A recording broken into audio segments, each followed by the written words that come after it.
At night, the city turns into a breathing creature with 100 glowing eyes, and I can hear my walls quietly crack from the shifts in temperature. The radiator hisses in the corner as if whispering someone else's secrets.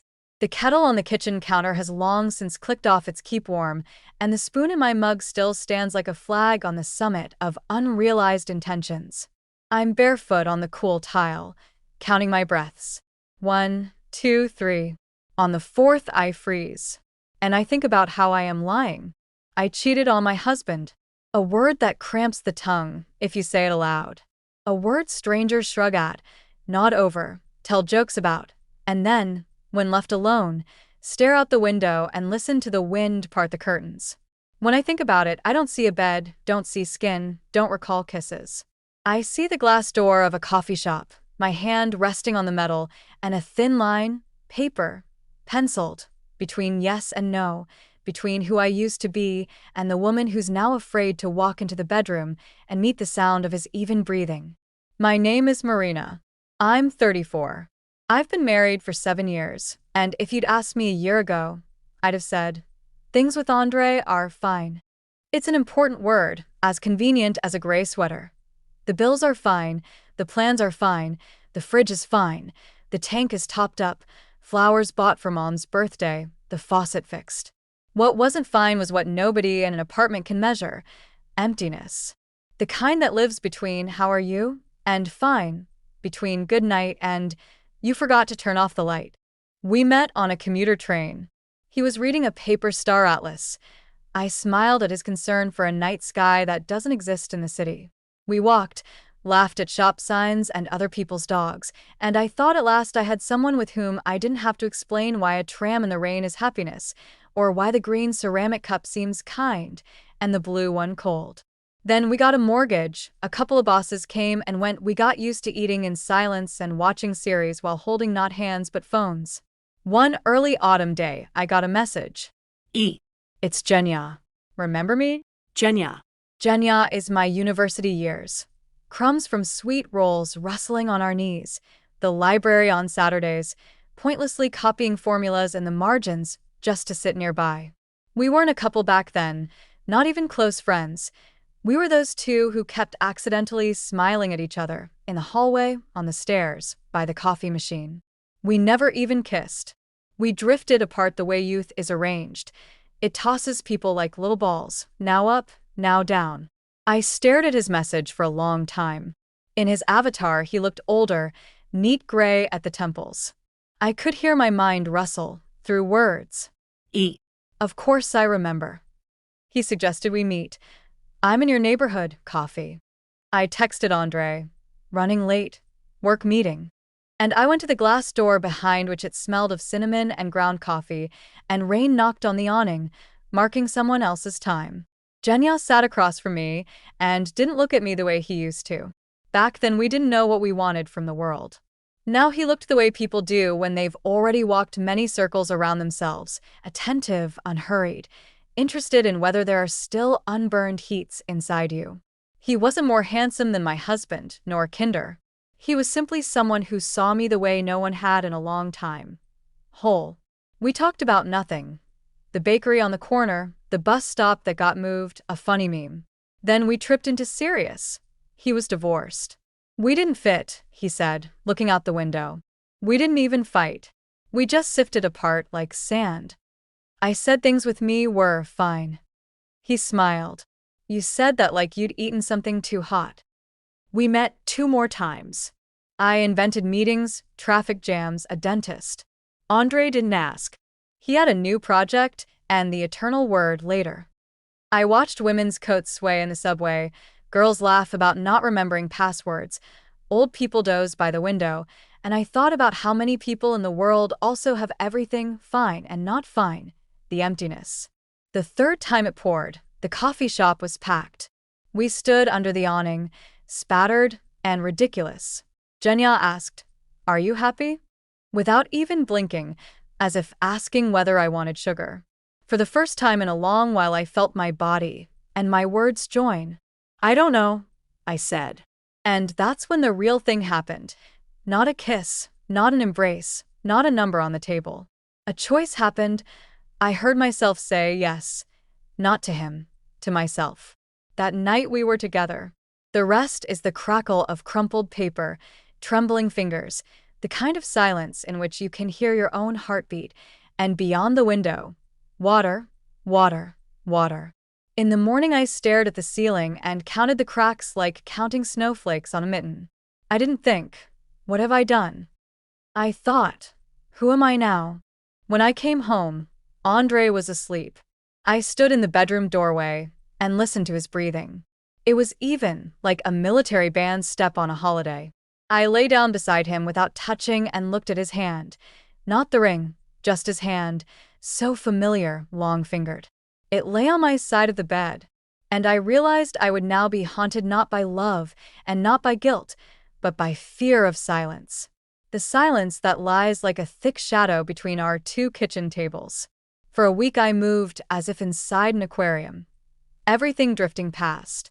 I worked, smiled, scrubbed the stove in small circles as if you could scour off not grease, but memory. I told Andre something about a pushy client. He nodded without looking up from diagrams. In the evenings I listened to the dripping faucet. The sound fell in a sequence of dots like Morse code, but I didn't know how to decode it, that I didn't want repeats. And yet Genya and I met again. And again. At some point he said, "We're hurting each other." I flared up. Who? Him. It hurts not because of me, but because he hasn't been with me in a long time. Genya was quiet for a long while, then said, "Marina, you can't do this when you don't fully know who you want to be." He was more honest than I was. I was a coward. On our 8th meeting, I asked him not to write anymore. And he didn't. A silence settled in my head that made my ears ache. Secrets are like breadcrumbs on black clothing. You can't really see them, but you notice them constantly, always brushing them off. I became more meticulous than usual. Deleted chats. Threw away receipts. Wiped my phone. But one day Andre put on my cardigan because he was cold on the balcony and said, "It smells like cinnamon." It didn't before. And for the first time I saw that my infidelity affected reality, not like a cinematic drama, but like smells, like coffee that has soaked into fabric, like a crease that won't smooth out. There are things after which silence is worse than a scream. I was making an omelet when Andre said, "Let's go to your mom's on Saturday." I was surprised. He hadn't suggested that in a long time. And then, immediately, I felt an enormous, inexplicable, unfair reluctance to go together. I said, "I have things to do." He turned from the stove, took the plate with the omelet, set it on the table, aimed it the way people place objects in a lab, exactly centered, and asked, "Marina, are you cheating on me?" Straight, like a camera looking into a lens. As if he had known the answer for a while and just wanted to hear what my voice sounded like. Time went viscous. I heard the neighbor's vacuum gobbling invisible crumbs, felt the tickle in my nose from the smell of burnt oil. I could have said no. I could have said, "What are you talking about?" I could have walked away, laughed, smashed the plate against the table's edge. I just closed my eyes, and inside me it became as quiet as a winter field where snow absorbs every sound. And I said yes. He didn't collapse into a chair, didn't shout. He pushed the plate aside and sat. For a while he looked at me the way people look at a river, then asked, "Has it been going on long?" I nodded. "Is it one person?" I nodded. "Do you love him?" I didn't know. If love is when it's bright inside you because of someone else's presence, then yes. But the other light doesn't erase the fact that Andre and I once had not a lamp but an entire sun. It just went behind clouds.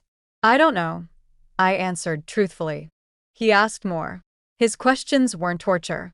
It was like inventory. Not counting pockets for theft, but checking for integrity. He ran through common sense. Where, when, why? I answered. With every word I felt lighter.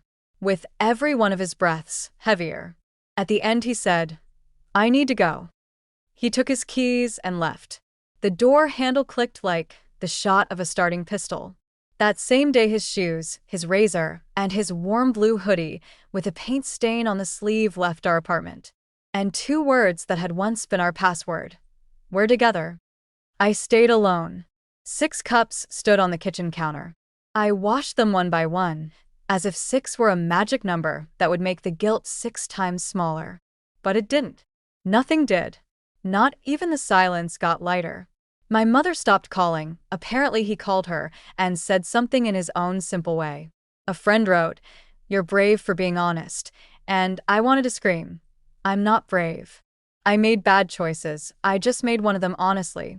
The first week without Andre felt like an illness. My bones ached. My throat burned. I wanted to lie down and stare at the ceiling. I worked facelessly, ate on autopilot, slept badly. The second week dulled into a blunt ache. In the third week, I caught myself missing his absent-mindedness, his white t-shirt that for some reason always smelled like fresh air. And I missed his later. That word had long been rusting our home through, but without it the space felt too clean, like a ward.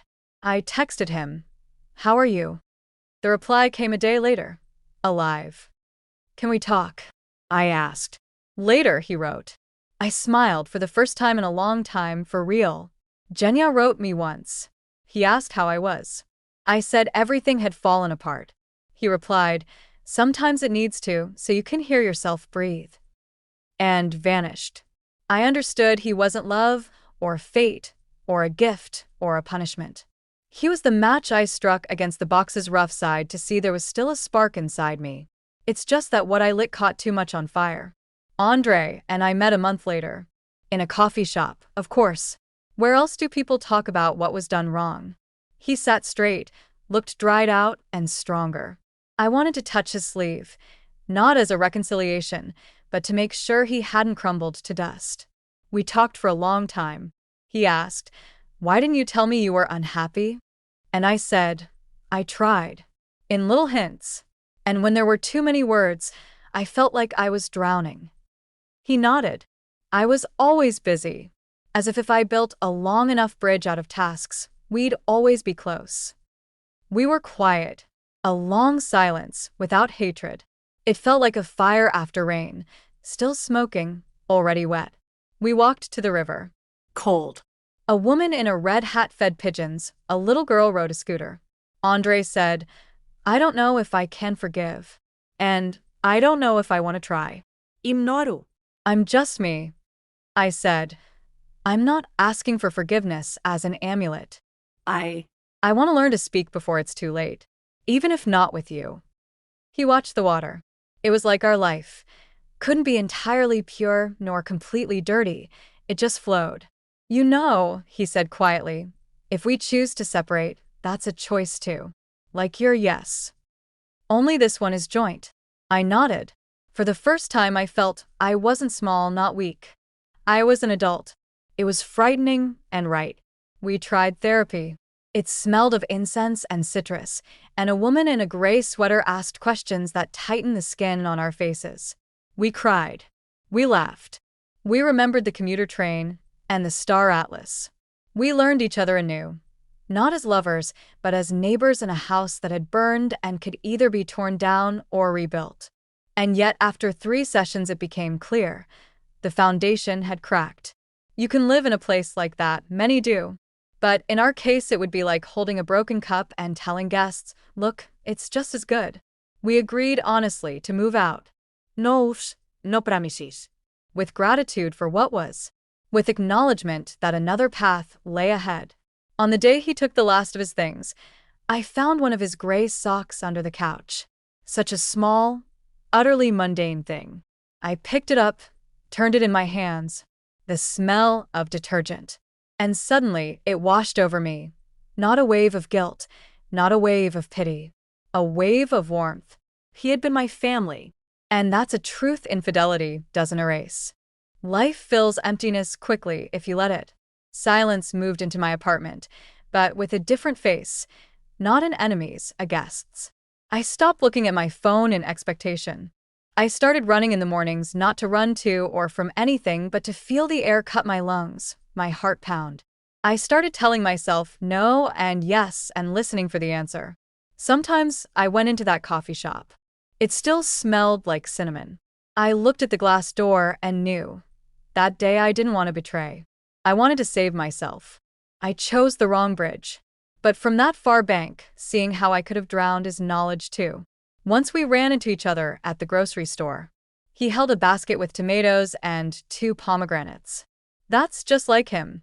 He thinks pomegranates are a holiday tucked into a weekday. We stood between aisles like between two orbits. He smiled, not like before, in a new way, and said, "How are you?" I said, "Alive." He said, "Me too." We walked outside. Snow was starting to fall, first fragile flakes that melt before they touch the ground. I said, "Thank you for not destroying me then." He looked at me for a long time. "You didn't destroy yourself. That's no longer my merit." We said goodbye. On the way home, I thought about the word Ismina, betrayal. It pulls a chain behind it, Ismina. A change of, from. A shift. Not an excuse, no. Just a look from another angle. I betrayed him, but more than that I betrayed myself. The me who stays silent when she wants to scream, who waits to be guessed and gets offended when no one guesses. I don't want to be her anymore. Now I sometimes tell my story, not about the coffee, not about who is better, not about the heat of passion. I tell about a glass door, and my hand on it. About how hard it is to hear your own voice when so many mechanisms around you are humming, work, family, friendship, habits. About how honesty doesn't spare you pain, but makes it bearable. About how love isn't only about we, it's also about I, alive and audible. And about how sometimes maturity is knowing to say later in a place where you should have said now. When night embraces the city, I still stand in the kitchen and listen. But now silence is just silence. The radiator hisses in the corner. The kettle clicks. A distant car honks. I inhale, exhale. And outside, the snow is falling slowly.